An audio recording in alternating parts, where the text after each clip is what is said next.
ท่านกำลังติดตามรับฟังสถานีวิทยุกระจายเสียงพระพุทธศาสนาแห่งชาติและสังคมคลื่นเพื่อการศึกษาพระพุทธศาสนาและวัฒนธรรมระบบ FM 104.5 เมกะเฮิรตซ์รายการต่อไปเป็นรายการคดีโลกคดีธรรม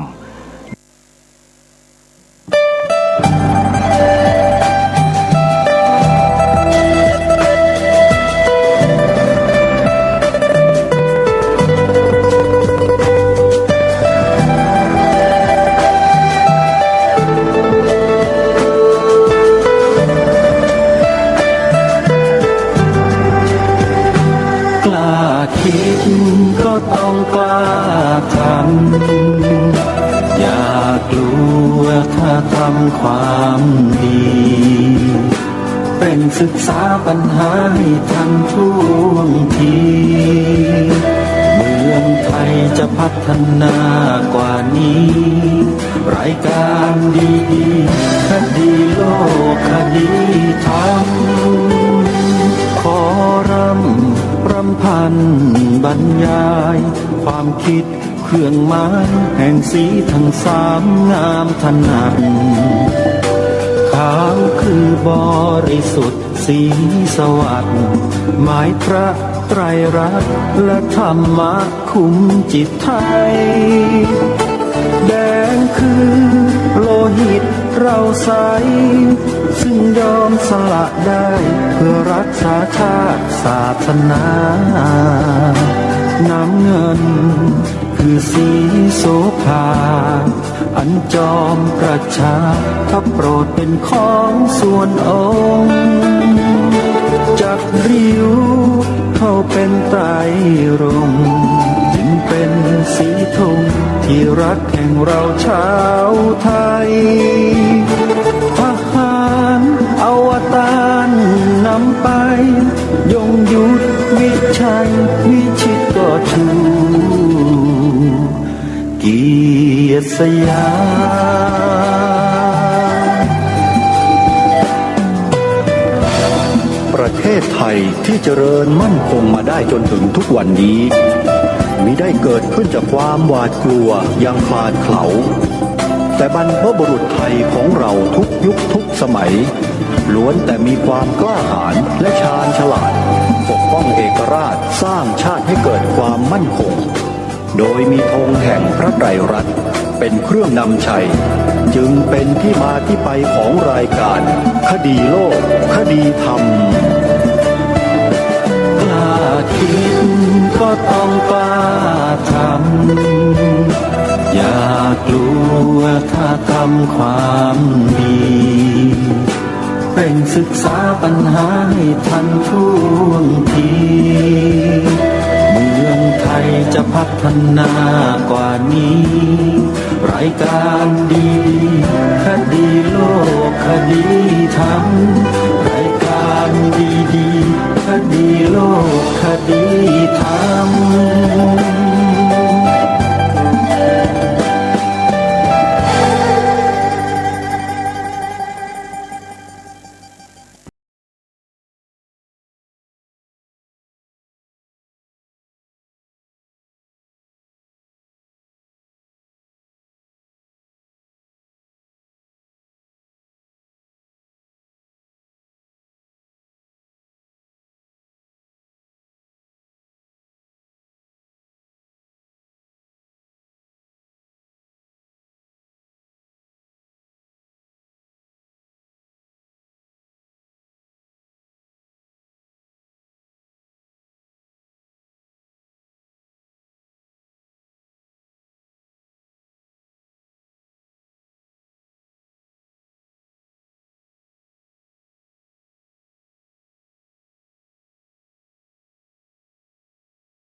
รายการคดีโลกคดีธรรมมาพบกับท่านผู้ฟังเป็นปกติทุกวันจันทร์ถึงวันศุกร์และวันเสาร์อาทิตย์ทางสถานีวิทยุแห่งนี้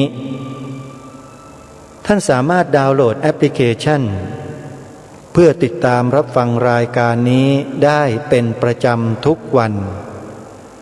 แอปพลิเคชันนี้ชื่อว่าสมาพันธ์สื่อวิทยุพระพุทธศาสนาอาเซียนสมาพันธ์สื่อวิทยุพระพุทธศาสนาอาเซียนถือว่าเป็นแอปพลิเคชันเดียวที่มีธรรมะสาระที่เป็นประโยชน์ให้พวกเราได้ศึกษาเรียนรู้สดับรับฟังกันเป็นประจำทุกวันบางสถานีนั้นออกอากาศตลอด24 ชั่วโมงจึงขอเรียนเจริญพรศรัทธาสาธุชนช่วยกันบอกต่อให้ผู้อื่นได้ดาวน์โหลดแอปพลิเคชันนี้ไว้โดยพร้อมเพรียงกันเพื่อความเจริญรุ่งเรืองความมั่งคั่งในข้อหลักธรรมคำสอนขององค์สมเด็จพระสัมมาสัมพุทธเจ้าที่จะเกิดมีขึ้นในจิตใจของเราทุกท่านทุกคนตลอดไปร่วมกันใครที่บอกให้ผู้อื่นดาวน์โหลดต่อถือว่าท่านเป็นผู้โชคดีเพราะท่านจะได้บุญมากกว่าผู้อื่นหลายเท่านี่คือสิ่งที่เราสามารถไขว่คว้าหาบุญกุศลมาเป็นของเราเองกันได้จึงขอฝากท่านสาธุชนได้มีส่วนร่วมในการสนับสนุนส่งเสริมให้ธรรมะขององค์สมเด็จพระสัมมาสัมพุทธเจ้านั้นสถิตมั่นอยู่ในจิตใจของพวกเราชาวไทยให้ยิ่งขึ้นไปด้วยกันสำหรับวันนี้รายการคดีโลกคดีธรรมก็ยังคงเกาะติดสถานการณ์การต่อสู้เคลื่อนไหวเมื่อ14 ปีที่แล้วที่หน้ารัฐสภามานำเสนอต่อพวกเราอีกช่วงหนึ่งซึ่งถือว่าเป็นช่วงสุดท้ายของเทปชุดนี้ที่ท่านพระอาจารย์มหาสมศิริปัญโยท่านได้บรรยายและมีผู้บันทึกเก็บไว้เมื่อครั้งการต่อสู้ที่หน้าอาคารรัฐสภาใครที่ยังไม่เคยสดับรับฟังก็ขอให้ทุกท่านได้เปิดรับฟังสิ่งนี้ที่ทางรายการได้นำมาถ่ายทอดให้กับทุกท่านได้สดับรับฟังกันอยู่ในช่วงนี้โดยพร้อมเพรียงกันเพราะ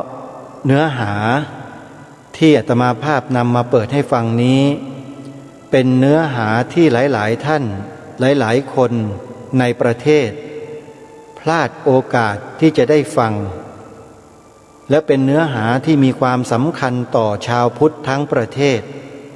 ต่อพระพุทธศาสนาของบ้านเมืองไทยของเราถ้าหากว่าเราทำสำเร็จหรือผู้ที่เกี่ยวข้องได้นำพระพุทธศาสนาไปยกไว้ให้ถูกต้องเหมาะสมโดยกฎหมายรัฐธรรมนูญกล่าวคือบัญญัติรับรองให้เป็นศาสนาประจำชาติไว้ในกฎหมายรัฐธรรมนูญได้เนี่ยประเทศชาติบ้านเมืองไทยของเราจะเจริญรุ่งเรืองน่าอยู่น่ามาท่องเที่ยวน่าเอาเงินมาให้อีกเยอะแยะมากมายก่ายกองเลยทีเดียวซึ่งเรื่องนี้อยู่ที่พวกเราคนไทยทุกคนแหละว่าเราจะเริ่มต้นกันหรือไม่เริ่มต้นด้วยการทำความรู้ความเข้าใจที่ถูกต้องที่ดีงามที่เป็นประโยชน์ในตรงนี้เนี่ยให้เหมือนกัน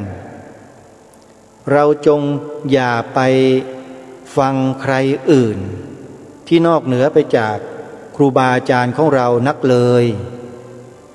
เช่นนักวิชาการนักกฎหมายนักการเมืองหรือใครก็แล้วแต่เถอะแม้แต่นักการแสดงนักร้องศิลปินศิลปะอะไรก็แล้วแต่ เราเนี่ยฟังกันมาเยอะแต่ช่วงเนี้ยเรามาฟังพระกันบ้างโดยเฉพาะพระอาจารย์มหาสมศิริปัญโยซึ่งเป็นพระสงฆ์เป็นนักปฏิบัติเป็นนักภาวนา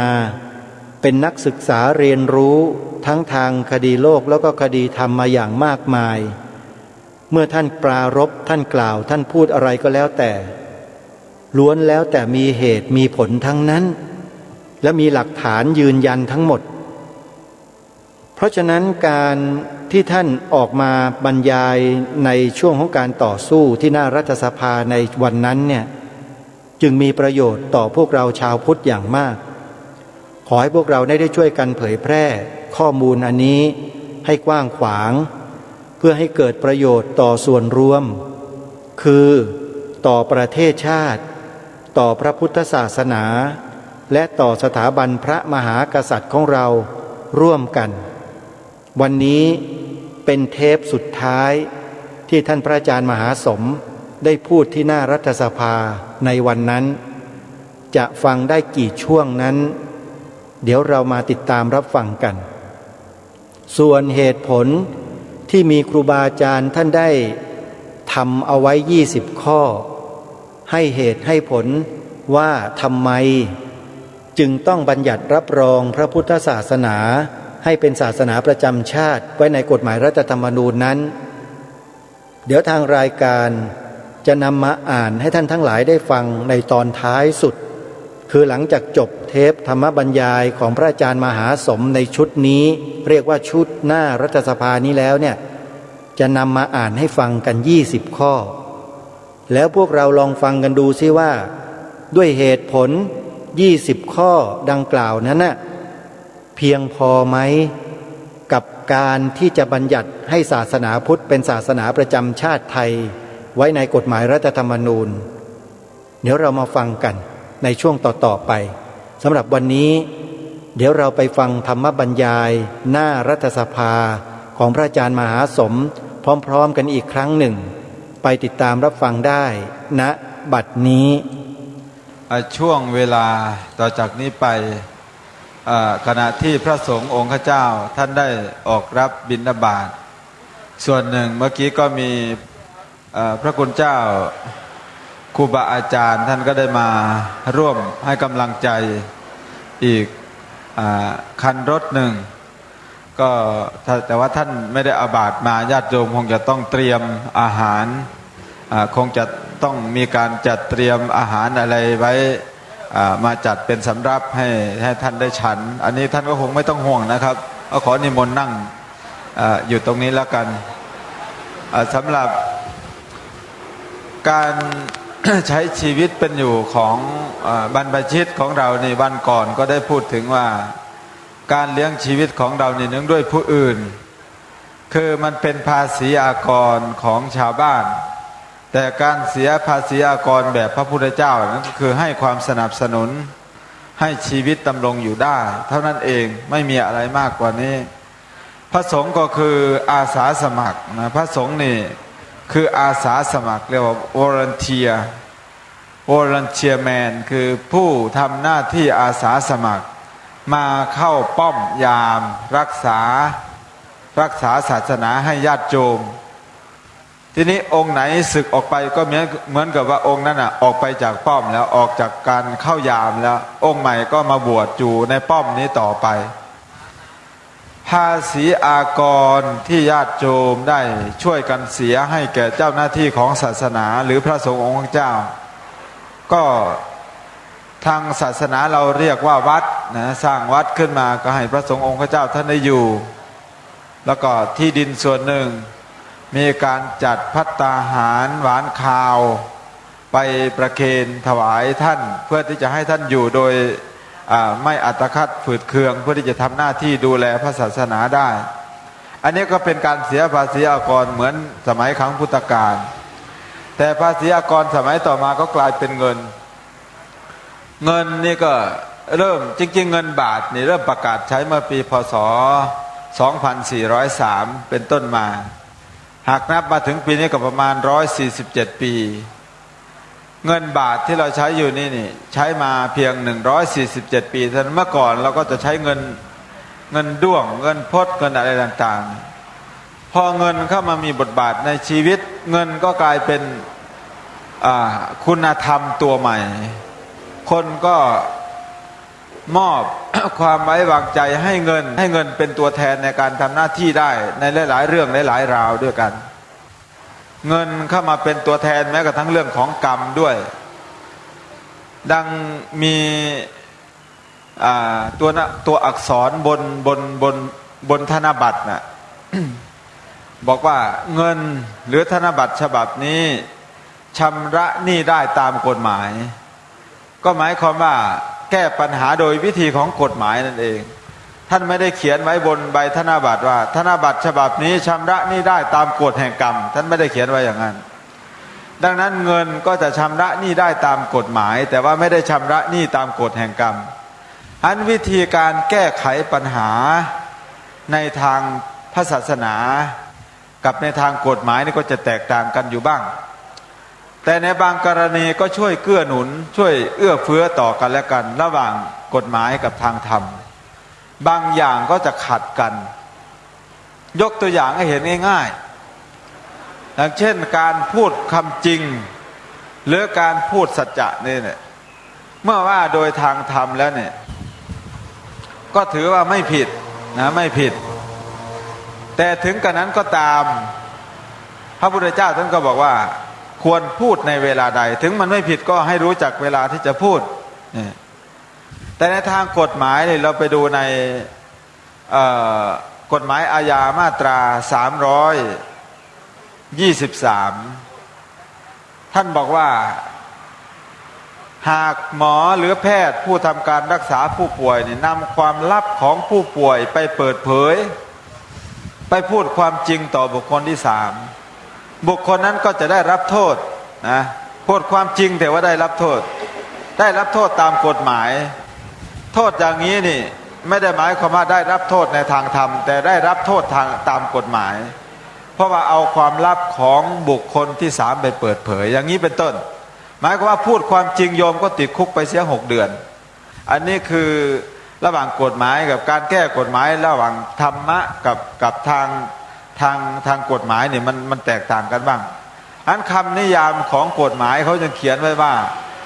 กฎหมายนั้นเป็นสิ่งที่ตราหรือบัญญัติขึ้นเพื่อให้ความยุติธรรมแก่คนในสังคมโดยวิธีของกฎหมายนะเขาเขียนไว้เลยชัดเจนไว้เลยเมื่อวานก็ได้พูดเกี่ยวกับเรื่องว่ากฎหมายมหาชนหรือว่ากฎหมายรัฐธรรมนูญก็ดีกฎหมายอาญาก็ดีกฎหมายเหล่านี้เรียกว่ากฎหมายมหาชนเป็นกฎหมายที่รัฐตราขึ้นมาโดยใช้อำนาจจากผู้สูงสุดในประเทศนั้นน่ะอย่างประเทศไทยเราเนี่ยก็มีพระบาทสมเด็จพระเจ้าอยู่หัวพระองค์ทรงเป็นพระมหากษัตริย์เป็นเจ้าของอำนาจแต่ว่าพระองค์ก็ใช้อำนาจอันนี้ผ่านไปทาง3 ทางด้วยกันผ่านทางตุลาการผ่านทางศาลผ่านทางรัฐสภาอันนี้เป็นต้นทีนี้เมื่อมีการใช้อำนาจตรงนั้นก็ต้องเป็นคำสั่งบังคับไปสู่ผู้ประพฤติปฏิบัติจะต้องประพฤติปฏิบัติบางมาตราจะต้องเว้นถ้าไม่เว้นมีความผิดบางมาตราจะต้องกระทำถ้าไม่ทำมีความผิดอันนี้เป็นต้นแต่ในทางพระศาสนาก็มีการแก้ปัญหากันตามพฤติกรรมของตัวบุคคลเมื่อพูดมาถึงตรงนี้เราจะเห็นได้ชัดว่ามีปัญหาอันหนึ่งซึ่งชาวพุทธเราไม่เข้าใจเวลาพระสงฆ์มาทำหน้าที่ในนามของพุทธบริษัทนะก็มีความเข้าใจผิดว่าเป็นกิจของสงฆ์หรือไม่หรือบางท่านก็พูดหนักไปกว่านั้นบางท่านพูดหนักไปกว่านั้นบอกว่าการตราคำว่าพุทธศาสนาเป็นศาสนาประจำชาติไว้ในรัฐธรรมนูญนี่จะทำให้พฤติกรรมของพระสงฆ์องค์เจ้าของชาวพุทธดีขึ้นหรือไม่ซึ่งจะพยายามเอานิติศาสตร์กับเรื่องของพฤติกรรมนี่มาเป็นเรื่องเดียวกันอันนี้ไม่ใช่เลยเมื่อกี้ได้ยกตัวอย่างแล้วว่าในทางกฎหมายนั่นบางทีโยมพูดความจริงโยมก็ต้องติดคุก ตามมาตรา323ของประมวลกฎหมายอาญาประมวลกฎหมายอาญามาตรานี้ได้พูดถึงโรคบางชนิดของคนไข้คือถ้าหากแพทย์นี่นำความลับอันนี้ไปเปิดเผยแก่บุคคลที่สามารถบุคคลนี้เป็นโรค HIV นะเป็นโรคอย่างนี้นะสังคมรังเกียจนะจะทำให้ผู้ป่วยนั้นได้รับความเสียอกเสียใจมีการต้องเสียหน้าในสังคมเขาก็ต้องเลยฟ้องร้องแล้วก็จะต้องมีการจำคุก6 เดือนหรือบางทีก็ทั้งจับทั้งปรับทั้งจำอันนี้ก็คือพูดความจริงแต่ติดคุกนะในทางโลกแต่ในทางพุทธศาสนานี่ไม่มีความผิดแต่พระพุทธเจ้าท่านจะมีทวิหรือในภาษากฎหมายเรียกว่าทวิแปลว่าวงเล็บหมายความว่าพูดความจริงก็ต้องรู้เวลาควรไม่ควรนี่คือในทางศาสนาสิ่งนั้นเป็นความจริงก็จริงแต่ต้องรู้ว่าควรพูดเวลาไหนอันนี้คือการแก้ปัญหากันทีนี้ความยุติธรรมเนี่ยเมื่อก่อนปีพ.ศ. 2403ได้ประกาศใช้เงินบาทหลังจากมีเงินบาทมามีบทบาทในชีวิตของชาวไทยปั๊บก็มีการจัดพระบาทสมเด็จพระเจ้าอยู่หัวพระจุลจอมเกล้ารัชกาลที่5ของเราเนี่ยพระองค์ก็เป็นปิยมหาราชเป็นที่รักของมหาชนพระองค์ก็พยายามทุกวิถีทางที่จะให้ความยุติธรรมนี้มันลงไปสู่สังคมในปีพ.ศ. 2416ปีพ.ศ. 2416นั้นมีการประกาศยกเลิกประเพณีบางอย่างเพื่อที่จะให้ความยุติธรรมนั้นมันเกิดขึ้นก็คือการหมอบคลานเข้าไปเฝ้านี่พระองค์ก็ทรงยกเลิกเพื่อที่จะให้เป็นสากลแล้วก็มีการเตรียมแผนการเลิกทาสแผนการเลิกทาสนี่เริ่มมาตั้งแต่พ.ศ. 2421มาจนถึง 2452ใช้เวลาอยู่35 ปีเต็มๆจึงเลิกทาสได้เพราะว่าไม่ใช่ว่าประกาศเลิกปุ๊บปั๊บเลยแต่พระองค์ก็มีการเตรียมการนั่นคือการให้ความยุติธรรมแก่สังคมในระดับเรียกว่าพระราชอำนาจทีนี้ทำไมจึงใช้เวลายาวนานถึง35 ปีก็เพราะว่ามันมีกรณีตอนนั้นก็คือเรื่องแคโรไลนานอร์ทแคโรไลนากับเซาท์แคโรไลนาอเมริกาก่อนจะเลิกทาสได้ก็เกิดสงครามกลางเมืองต่อสู้กันในประเทศสหรัฐอเมริกาไม่ใช่ว่าจะเลิกได้ง่ายๆเพราะสมัยมันมีพวกตลาดมืดมีพวกที่ค้าทาสมีการเบียดเบียนกันในเรื่องการก้าวล่วงสิทธิมนุษยชนในการละเมิดสิทธิมนุษยชนทีนี้พระจุลจอมเกล้าเจ้าอยู่หัวของเราพระองค์ก็มีแนวคิดว่าจะให้ความยุติธรรมแก่สังคมก็เลยตั้งกระทรวงยุติธรรมขึ้นมานี่พระองค์ทรงเป็นแบบอย่างในการที่ทำสิ่งมีดีอยู่แล้วแต่ว่าเพื่อให้มันเกิดความอำนวยความสะดวกขึ้นมาทำไมอาตมาจึงนำเรื่องนี้มาพูดเพราะมีหลายท่านมาออกโทรทัศน์บอกว่าจะบัญญัติคำว่าพุทธศาสนาเป็นศาสนาประจำชาติทำไมรัฐธรรมนูญ17 ฉบับผ่านมามันก็ไม่ได้บัญญัติไว้อยู่แล้วเนี่ยอาตมากำลังยกตัวอย่างการตั้งกระทรวงยุติธรรมขึ้นมาเนี่ยก่อนหน้านั้นพระจุลจอมเกล้าเจ้าอยู่หัวเราเนี่ยพระองค์ให้ความยุติธรรมไม่มีใครเทียบเท่าได้ในโลกเนี่ยแต่ถึงกระนั้นมันก็ยังไม่ทั่วถึงพระองค์ก็เลยตั้งสมัยนั้นมีกำนันมีผู้ใหญ่บ้านก็เริ่มมาตั้งแต่สมัยพ.ศ. 2410เป็นต้นมา10 สิงหาคมเรายังจำกันได้เป็นวันผู้ใหญ่บ้านทีนี้ท่านเหล่านี้เป็นข้าราชการผู้ใหญ่บ้านนี้นะเป็นข้าราชการสมัยนั้นแปลว่าผู้ไปทำงานของราชเขาจึงเรียกว่าข้าราชการคือเป็นหูเป็นตาให้แก่พระราชาเพื่อที่จะให้ความยุติธรรมแก่คนในสังคมทีนี้เจตนาการตั้งกระทรวงยุติธรรมขึ้นมาในสมัยนั้นเพื่อที่จะให้ความยุติธรรมนั้นลงไปสู่ประชาชนได้ครบถ้วนและรอบด้านอันนี้ไปเปิดอ่านได้ในเจตนาการตั้งกระทรวงทีนี้หลังจากนั้นมาอีกก็มีการเลิกทาสมีการตั้งโรงเรียนมีการเตรียมการเลิกทาสอะไรต่างๆแล้วก็ปี 2417 นี่ก็มีการให้ยกเลิกให้ผู้ชายไว้ทรงผมมหาไทยนี่ยกเลิกนะให้ตัดทรงผมรองทรงอะไรได้ผู้หญิงตอนนั้นไว้ผมปีกนะผมปีกนี่ก็ยกเลิกในตอนนั้น ก็มีการแต่งตัวเป็นสากลขึ้นมามีอะไรต่างๆแล้วในที่สุดพระองค์ก็ได้มอบ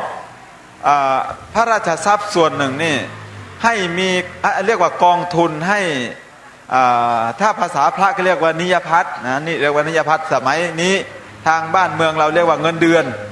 เรียกว่าเงินเดือนเพื่อที่จะไม่ให้มีการคอร์รัปชันไม่ให้มีการฝืดเคืองในการดำเนินชีวิตพระองค์ก็เอาพระราชทรัพย์ส่วนนั้นแล้วก็ได้จะเก็บภาษีการขายฝางขายอะไรซึ่งเป็นสินค้าส่งออกของไทยในสมัยนั้นเพื่อที่จะมาบริหารกิจการบ้านเมืองให้มันขับเคลื่อนไปพระองค์ก็ปรับปรุงมาอย่างนี้เรื่อยๆเพื่อให้เกิดความสมดุลระหว่างผู้นำกับผู้ตามก็ได้ปรับปรุงมาเรื่อยๆตั้งแต่สมัยนั้นพอมาถึงยุคหนึ่งชาวพุทธเราอยากจะปรับปรุงในระบบบริหารจัดการก็มีนักประวัติศาสตร์ซึ่งถ้าเป็นอาตมานี่ไม่ให้สอบผ่านแน่นอนให้สอบตกบอกว่า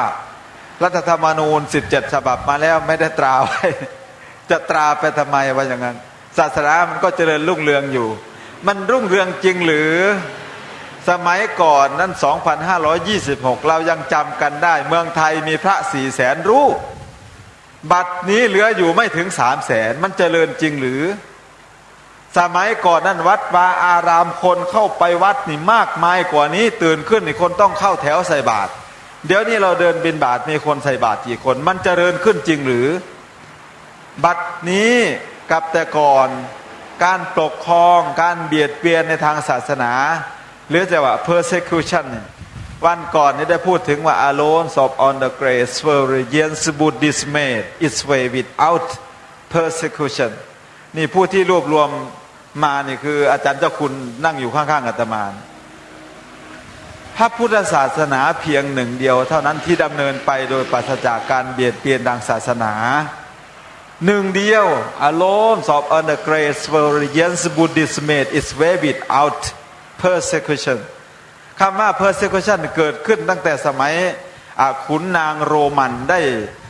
ตามฆ่าการเผยแผ่ตามเบียดเบียนการเผยแผ่ของพระเยซูท่านนั่นสมัยนั้นแต่ว่าคำนี้นี่มาชัดเจนขึ้นสมัยสเปนเมื่อพศ1770นี่ตอนนี้ได้ตั้งแม้กระทั่งศาล Inquisition ขึ้นมาแต่ในเมืองไทยเราปัจจุบันเนี่ยโยมได้เห็นข่าวทุกวันเมื่อวานพระเดชพระคุณเจ้าคณะจังหวัดสุราษฎร์ธานีท่านได้มาพูดความในใจท่านพูดไปด้วยท่านอดกลั้นจิตใจของท่านอดกลั้นความระทุกข์ระทมพยายามควบคุมอารมณ์เพราะว่าพระสงฆ์องค์เจ้าเรามาอยู่นี่เราก็พยายามแพลนกันพยายามคอนโทรลกันว่าอย่าพยายามพูดให้กระทบกระทั่งขนาดนั้นเราวางแผนกันขนาดนั้นแต่ว่าญาติโยมบางคนก็เหลืออดพอจับไม้ได้ก็พูดรุนแรงอย่างนี้นั่นคือเป็นอารมณ์ขอให้โยมต้องเข้าใจตรงนี้ด้วยมันเป็นอารมณ์มันเหลืออดอันนี้คือ persecution ที่เราเห็นในเมืองไทยเราแล้วทีนี้จึงบอกว่ามันเจริญขึ้นจริงหรือแล้วแต่ก่อนเนี่ยพระมหากษัตริย์เนี่ยพระองค์ทรงประกอบกิจเกี่ยวกับเรื่องพระศาสนามาทุกพระองค์แม้ในปัจจุบันนี้พระองค์ก็ยังประกอบอยู่จริงอยู่ข่าวในพระราชสำนักนั้นไม่เห็นพระบาทสมเด็จพระเจ้าอยู่หัวของเราทรงบาตรแต่นั้นพระองค์ทรงทุกวันเป็นกิจวัตรเลยโยมอย่าไปบอกว่าพระองค์ไม่ทรงบาตรทุกวันนี้พระองค์ยังทรงบาตรทุกพระองค์แต่ว่าไม่ออกมาเป็นข่าวเท่านั้นเองดังนั้นนี่ในวังหรือว่าในสถาบันกษัตริย์ของเราเนี่ยพระองค์ทรงทำหน้าที่ตลอดแต่พระสงฆ์นิกรของเรานี่หูก็ไม่เอาไปนาตาก็ไม่เอาไปไล่ละไม่ได้สนใจอะไรยังบอกว่าไม่ได้ตราไว้ในรัฐธรรมนูญตั้ง17ฉบับแล้วไม่เห็นเป็นไรว่าอย่างนั้นมันก็อยู่ได้นี่อ้างอย่างนี้จริงๆแล้ววันก่อนอาตมาได้พูดไปแล้วว่าถ้าเราจะพูดกันเพียงแค่ว่าเพื่ออยู่นี่มันไม่จำเป็นจะต้องมีศาสนาเลยมันก็อยู่ได้ถ้าจะอ้างอย่างนั้นอ่ะบางประเทศเขาลบกันอยู่ทุกวันเขาฆ่ากันอยู่ทุกวันเขาก็อยู่ได้คือถ้าพูดแบบแค่จะอยู่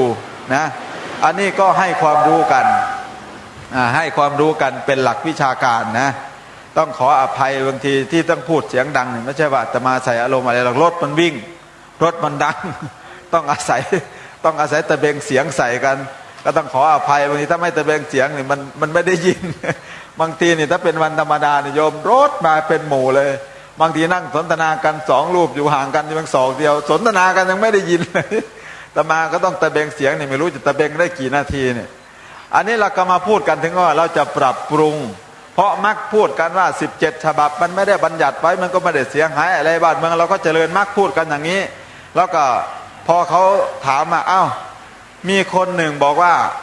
ถ้ามีการบริหารจัดการนี่หมายถึงเขาถามนะแต่มาดูในโทรทัศน์เขาถามผู้ทรงดำรงตำแหน่งทางการเมืองนะโฆษกในโทรทัศน์ก็ถามว่าอันนี้ท่านเขาถามมาอย่างนี้ถ้าไม่บัญญัติไว้ในรัฐธรรมนูญว่าพุทธศาสนาเป็นศาสนาประจำชาติมันไม่ได้รับการดูแลเยียวยาแก้ไขมันไม่มีเจ้าภาพก็ชาวไทยเป็นเจ้าภาพเราเป็นชาวพุทธอยู่แล้วเขาว่าอย่างนั้นถ้าพูดอย่างนี้เมื่อกี้เนี่ยอาตมาได้ยกตัวอย่างเรื่องศาลรัฐธรรมนูญโปรดสำเนียกไปด้วยเรื่องศาลรัฐธรรมนูญเนี่ยไม่มีใครให้ความยุติธรรมเกินพระบาทสมเด็จพระจุลจอมเกล้าเจ้าอยู่หัวของเราไม่มีใครให้ความยุติธรรมให้ความเจริญแก่บ้านเมืองมากมายจนพระองค์เป็นปิยมหาราชแต่ทำไมต้องตั้งกระทรวงขึ้นมาก็เพราะว่าพระองค์อยากให้ความยุติธรรมนี่มันแผ่ปกคลุมไปจนทุกจอมหญ้าแก่ประชาชนทีนี้เมื่อกี้ที่อ้างบอกว่าก็รัฐบาลไงเป็นเจ้าภาพชาวพุทธทุกคนเป็นเจ้าภาพแล้วเราเห็นว่าวัดร้างกี่วัดทุกวันเป็นเจ้าภาพอย่างไงเราจึงไม่ลุกใส่บาตรเป็นเจ้าภาพอย่างไงเวลาพระมาขอสร้างวัดท่านวัดที่ที่ยังผิดกฎหมายอยู่จริงๆเรื่องนี้มันไม่ใช่หน้าที่ของพระเดินหรือซ้ำนะเจ้าหน้าที่บ้านเมืองนี่ต้องไปดำเนินการแล้วก็ถือโฉนดถืออะไรมาแล้วก็มาบอกท่านว่าหลวงพ่อสำเร็จแล้วนะผมดำเนินการให้เรียบร้อยแล้วนะหลวงพ่อเพียงแต่บอกจำนวนที่ดินว่ากี่ไร่ผมก็ไปทำถูกต้องแล้วผมก็เอามามอบถวายให้เดินใส่สูตรเข้ามาในวัดงามๆมาแล้วก็มากราบท่านแล้วก็เอาโฉนดถวายนี่คือที่ของวัดอันนี้ท่านไปขอตลอดหัวโลนเดินเข้าไปเหงื่ออาบใครเข้าไปว่าหลวงพ่อดินนี้มันไม่ถูกกฎหมายนี่คือปัญหาหนึ่งที่เราเห็นนอกนั้นยังไม่ต้องไปนับปัญหาสังคมเลยในปัจจุบันคนติดคุกเพิ่มขึ้นเมื่อคืนได้ดูข่าวเห็นไหมนั่นไปยึดป้อมตู้คอนเทนเนอร์ที่ไหนไม่รู้ไปยึดป้อมตู้คอนเทนเนอร์แล้วเขาไปเกลี้ยกล่อมออกมาบอกออกมาข้างนอกไปเอาเพื่อนมาเกลี้ยกล่อมด้วยคนที่อยู่ในตู้คอนเทนเนอร์ว่าขอยาบ้า2 เม็ด ขอยาบ้า2 เม็ดขอจากตำรวจด้วยนะไอ้ผู้ที่อยู่ในตู้คอนเทนเนอร์ปัญหามันเห็นอยู่ทนโทษนี่เราจะแก้กันยังไงนี่แหละที่บอกว่ารัฐบาลเป็นเจ้าภาพนะเป็นยังไงมันไม่ได้รับการเยียวยาเลยอาตมาจึงพูดให้เห็นเป็นกราฟเป็นลักษณะสถิติให้เห็นเลยว่าปัจจุบันนี่ปัญหาสังคมมันมีมากมายก็บอกว่าแต่เรานับถือพุทธอยู่แล้วพูดได้ทั้งปีแบบนี้ถึงเราจะไปอยู่ประเทศใดอยู่คนเดียวเราก็พูดได้คำอย่างนี้ทีนี้มีบางท่านพูดเป็นเชิงว่าถ้าบัญญัติพุทธศาสนาเป็นศาสนาประจำชาติแล้วเนี่ยคนอื่นเขาจะรู้สึกว่าเขาเป็นชาติพุทธว่าเขาไปนั่นจริงๆแล้วพี่น้องชาวพุทธเราอยู่ประเทศมาเลเซียเนี่ยมากมายแต่มาไปจำพรรษาอยู่นี่อยู่บูกิกาเจใกล้ๆเรานี่แหละตรงนี้แหละที่เขาจะตั้งรัฐอิสลามขึ้นมาใหม่ใกล้ๆเราเนี่ยโกตาบารูเนี่ยไปอยู่ที่บูกิกาเจนี่เป็นภาษามาเลย์แปลว่าเขาเล็กภูเขาเล็กแต่มาไปจำพรรษาที่นี่ชาวพุทธเป็นหมู่บ้านเขาอยู่ได้เขาไม่เคยมีความน้อยอกน้อยใจว่าเขาเป็นชาติมาเลย์เขาไม่เคยคิดอย่างนั้นเขาคิดว่าเขาเป็นชาวพุทธเพราะว่ารัฐธรรมนูญของประเทศมาเลเซียเขารองรับเอาศาสนาอิสลามเป็นศาสนาประจำชาติของเขาทั้งที่เพียง 47% เท่านั้นนะแต่ว่ารัฐบาลเขาเขียนเป็น 51เพราะว่าถ้าไม่เกินครึ่งนี่มันบัญญัติไม่ได้ในรัฐ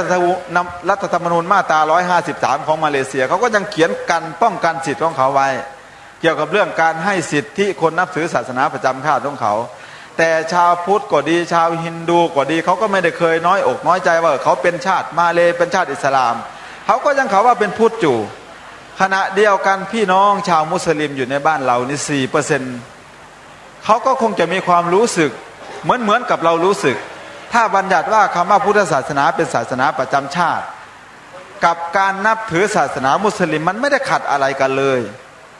แม้กระทั่งว่าต่อไปนี่ในอนาคต เมืองไทยนี่จะกลายไปเป็นศาสนามุสลิมอีกสัก10% 20%มันก็ไม่ได้เกี่ยวอะไรกันเลยกับคำนี้ ถ้าเราจะพูดกันแบบเปิดอกนะแต่ที่นี่เรามากลัวเรื่องนู้นเรื่องนี้กลัวไม่เป็นเรื่องรู้ประวัติศาสตร์ก็รู้พองูปลาพูดก็จับต้นชนปลายก็ไม่ได้แล้วก็อ้างเหมือนกับว่าจะไม่ให้ว่างั้นเถอะแล้วที่นี่บางท่านก็บอกว่าให้ตรากฎหมายลูกออกมาเลยกฎหมายลูกนี่มันก็มีเยอะแยะอยู่แต่ส่วนมากเขาจะไม่เอามาใช้เกี่ยวกับเรื่องยืนยันความมั่นคงส่วนมากจะเอามาใช้กับเรื่องสิทธิการค้าขายอะไรต่างๆอันนี้ก็ขอยุติตรงนี้เท่านี้ก่อนเพราะว่าจะมีการทำพัฒกิจนะก็ขอให้ญาติโยมทั้งหลายก็คงจะมีการเมื่อกี้รับพรแล้วเนาะปฏิสังขารอยู่เอาเนี่ยผมขอเป็นขอนั่นแล้วกันเอาขอโอกาสพระเดชพระคุณก็ขอให้ ครูบาอาจารย์ได้ทำพัฒกิจด้วยกันอันสงบนะครับตอนนี้เรากำลังประพฤติปฏิบัติธรรมเพื่อเป็นการแผ่เมตตาให้บารมีบ้านบารมีเมืองของเรา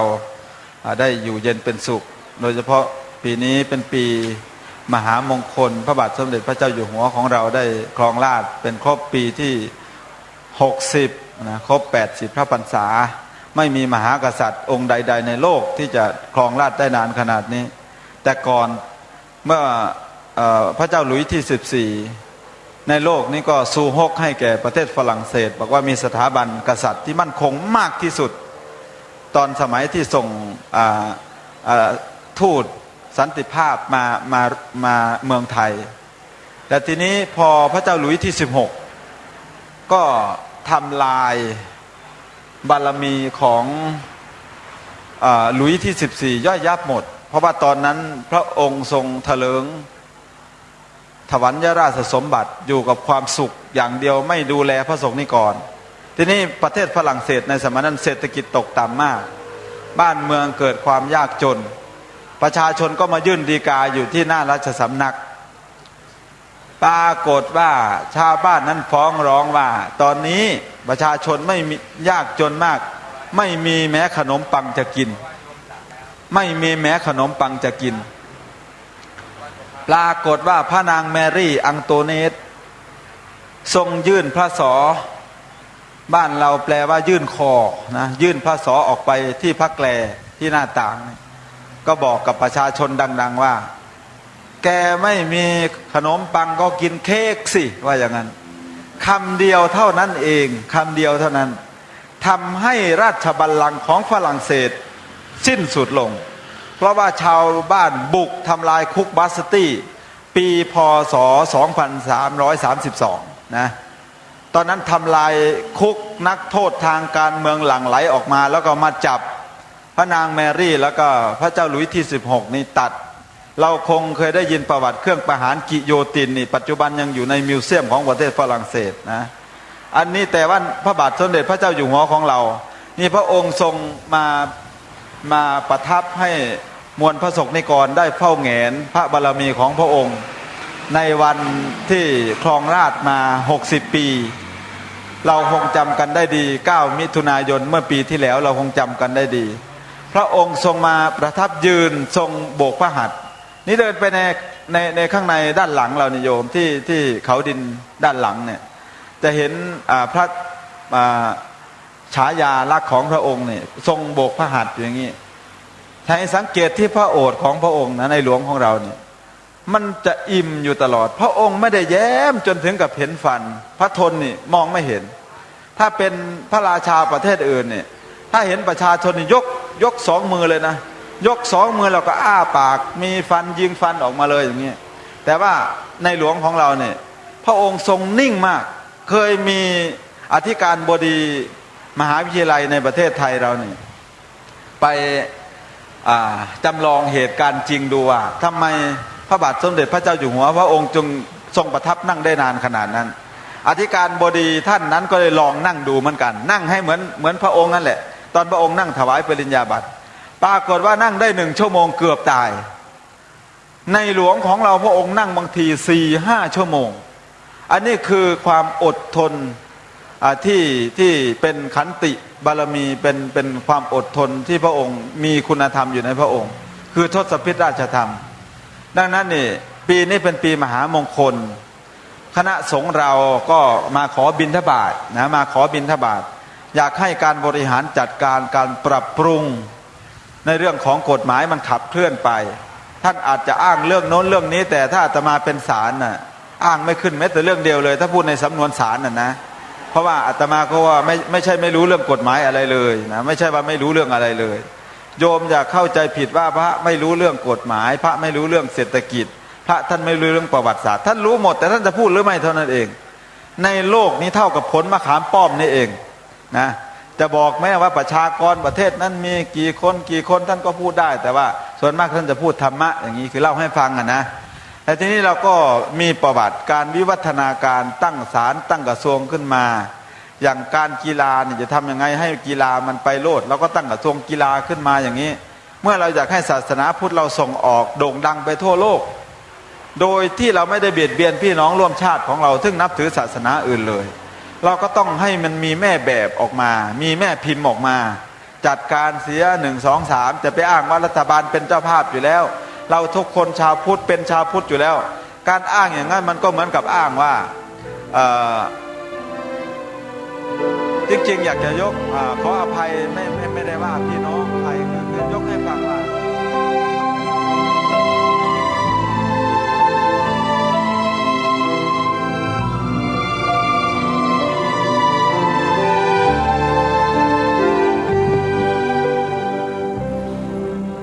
ท่านสาธุชนผู้ฟัง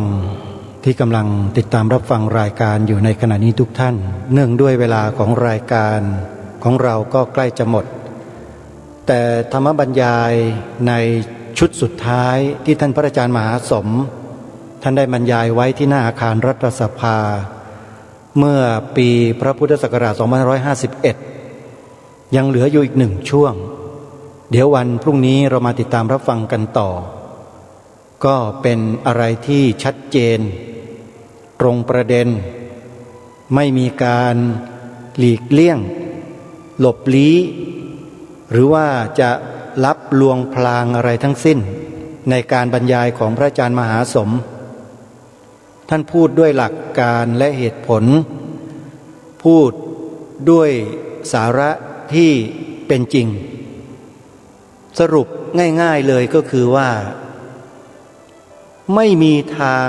หรือไม่มีเหตุผลอันใดทั้งสิ้นที่คนที่อาศัยอยู่บนผืนแผ่นดินผืนนี้เนี่ยจะปฏิเสธพระพุทธศาสนาว่าไม่ให้เป็นศาสนาประจำชาติไทยปฏิเสธไม่ได้เลยด้วยเหตุผลที่ท่านพระอาจารย์มหาสมพูดมาทั้งหมดเป็นความจริงทั้งหมดทีนี้ปัญหามันก็อยู่ที่ว่าพวกเราจะทำกันอย่างไรที่จะให้สิ่งนี้ปรากฏเกิดขึ้นอย่างถูกต้องและเป็นจริงได้เราจะทำกันอย่างไรในเมื่อผู้ที่กำลังปรารภและพูดอยู่แสดงออกอยู่เห็นด้วยอยู่เป็นประชาชนคนธรรมดาไม่มีอำนาจไม่มีหน้าที่ในการเขียนในการร่างกฎหมายรัฐธรรมนูญเราจะทำกันอย่างไรท่านอย่าลืมนะว่าประเทศเราเนี่ยประชาชนเป็นผู้ลงคะแนนให้กับผู้แทนปัญหามันก็อยู่ที่พวกเรานั่นแหละซึ่งเป็นประชาชนนี่แหละเสียงเราดังไหมล่ะเวลาผู้แทนมาขอคะแนนเสียงจากเราพวกเรามีปากมีเสียงที่จะพูดที่จะบอกผู้แทนคนนั้นไหม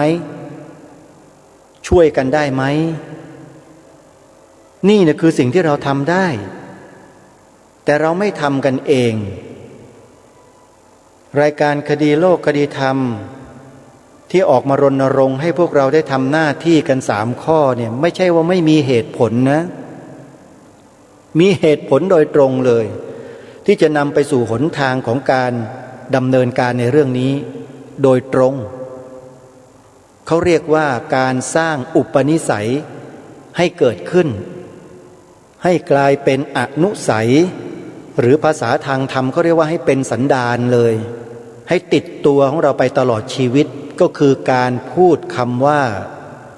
พระพุทธศาสนาเป็นศาสนาประจำชาติไทยของเรานี่แหละเขาเรียกว่าสร้างวจีกรรมสร้างให้เกิดขึ้นให้ได้ให้เป็นอาจินกรรมให้ทำเป็นอาจินเลยสอนลูกบอกหลานสอนนักเรียนสอนนักศึกษาเยาวชนคนทั่วๆไปลูกศิษย์ลูกหาของพระสงฆ์สามเณรแม่ชีบอกให้ทุกคนกล่าวพูดคำนี้ให้ติดเป็นนิสัยบอกมานานแล้วใช่ไหมรายการนี้บอกเพื่ออะไรเพื่อให้เรานั้นติดเป็นนิสัยเรียกว่าเป็นอาจินกรรมอันนี้เป็นกุศลกรรมอย่างแรงกุศลกรรมที่สูงมากเป็นการยอยกพระพุทธศาสนาเอาไว้ให้อยู่เหนือสิ่งอื่นใดด้วยการบัญญัติรับรองไว้ในกฎหมายรัฐธรรมนูญอาจจะมีคนแย้งว่าในเมื่อเราไม่ได้มีอำนาจในการยกร่างแล้วมันจะไปได้ผลยังไงล่ะท่านได้สิก็เราเป็นคนเลือกคนพวกนั้นนะเข้าไปร่างใช่ไหมล่ะคุณเลือกใครล่ะในจังหวัดมีใครบ้างคุณก็ไปหาคนคนนั้นแหละพากันไปเลยผู้ใหญ่บ้านกำนันนำรายชื่อเป็นหางว่าวยื่นกับคนคนนั้นแหละที่ลงสมัครรับสมัครเป็นสสรผู้แทนของประชาชนไปยกร่างรัฐธรรมนูญเนี่ยฝากเข้าไว้เลยประเด็นนี้เขียนเป็นหนังสือหางว่าวลงชื่อให้เต็มเลยแล้วก็ไปฝากเขาไว้ว่าขอประเด็นนี้คุณไปทำให้ได้พวกเราประชาชนคนไทยต้องการสิ่งนี้ทีนี้ถ้าเราไม่รู้จักกล่าวไม่รู้จักพูดคำนี้เอามาตั้งแต่เบื้องต้นที่ทางรายการแนะนำเนี่ยพอถึงเวลาที่จะเลือกสสรไปยกร่างรัฐธรรมนูญเราจะมีกระจิตกระใจมีความตั้งมั่นอกมั่นใจมีความจริงจังกับการที่จะทำเรื่องนี้ไหมล่ะไม่มีเลยเพราะไม่ได้ฝึกไม่ได้กล่าวไม่ได้พูดคำนี้เอาไว้ยังไงในจิตในใจมันก็ไม่มีและอีกอย่างหนึ่งเมื่อไม่มีในจิตในใจในคำพูดนี้แล้วความจริงอันนี้แล้วไม่ยอยกไว้แล้วเนี่ยไปดูสื่อไปดูอะไรของฝ่ายตรงข้ามพูดถึงเหตุผลที่ไร้สาระในการไม่บัญญัติไม่บรรจุไว้ในรัฐธรรมนูญแล้วด้วยแล้วเนี่ยเราก็จะคล้อยตามคนพวกนี้ไปอีกเห็นไหมนี่ไงเพราะความบกพร่องของพวกเราประชาชนคนไทยเองที่ไม่ทำหน้าที่ของเรารายการนี้บอกแล้วว่าทำการศึกษาวิเคราะห์วิจัยเรื่องนี้มาหลายปีประมาณ20 กว่าปีแล้วเห็นจุดบกพร่องของพวกเรากันทั้งบ้านทั้งเมืองนะนี่คือสิ่งที่อยากจะบอกกับพวกเราไว้ในตอนท้ายรายการวันนี้ยังเหลือเทปธรรมบรรยายที่พระอาจารย์มหาสมได้บรรยายเนี่ยยังเหลืออีกช่วงท้ายอีกตอนหนึ่งที่พรุ่งนี้เรามาฟังกันดูซิว่าพระอาจารย์มหาสมจะสรุปอย่างไรแล้วเดี๋ยวจะนำเหตุผล20 ข้อที่มีครูบาอาจารย์ของเราที่มีความรู้ความสามารถท่านได้เขียนเอาไว้เป็นหนังสือ20 ข้อมาอ่านให้ฟังว่าเหตุผล20 ข้อนั้นคืออะไรบ้างเพียงพอไหมสำหรับที่จะบอกให้ผู้ที่เป็นสสรในอนาคตบัญญัติศาสนาพุทธให้เป็นศาสนาประจำชาติไว้ในรัฐธรรมนูญหลังจากจบพระอาจารย์มหาสมในวันต่อไปเดี๋ยวมาติดตามรับฟังกันแต่ที่แน่ๆก็คือวันนี้ขอประชาสัมพันธ์ช่วงท้ายรายการนิดหนึ่งวัดศรีอุดมวงศ์ตำบลศรีสงครามอำเภอวังสะพุงจังหวัดเลยเนี่ยจะจัดงาน5 ธันวาวันพ่อแห่งชาติครั้งที่24ในระหว่างวันที่3 ถึง 6 ธันวาคมศกนี้ณสำนักปฏิบัติธรรมวัดศรีอุดมวงศ์อำเภอวังสะพุงจังหวัดเลยขอเชิญชวนพุทธบริษัทญาติโยมสาธุชนที่จงรักภักดีไปรวมกันปฏิบัติธรรมถวายเป็นพระราชกุศลแด่พระองค์ท่านในระหว่างวันที่3 ถึง 6 ธันวาคมนี้ที่วัดศรีอุดมวงศ์ตำบลศรีสงครามอำเภอวังสะพุงจังหวัดเลยพร้อมๆกันรายละเอียดต่างๆโทรศัพท์สอบถามได้ที่วัดศรีอุดมวงศ์หมายเลขโทรศัพท์089-840-4968 และ 093-085-1122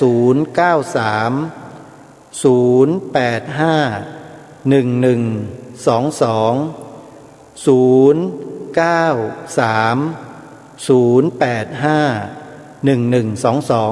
วันนี้เวลาของรายการหมดลงแล้วอาตมาภาพต้องขอสมมุติยุติรายการไว้แต่เพียงเท่านี้ไว้พบกันใหม่ในวันต่อไปขอความสุขสวัสดีในธรรมแห่งองค์สมเด็จพระบรมศาสดาสัมมาสัมพุทธเจ้าจงปรากฏเกิดมีขึ้นในจิตใจของท่านผู้ฟังทุกท่านทุกคนเทินขอเจริญพร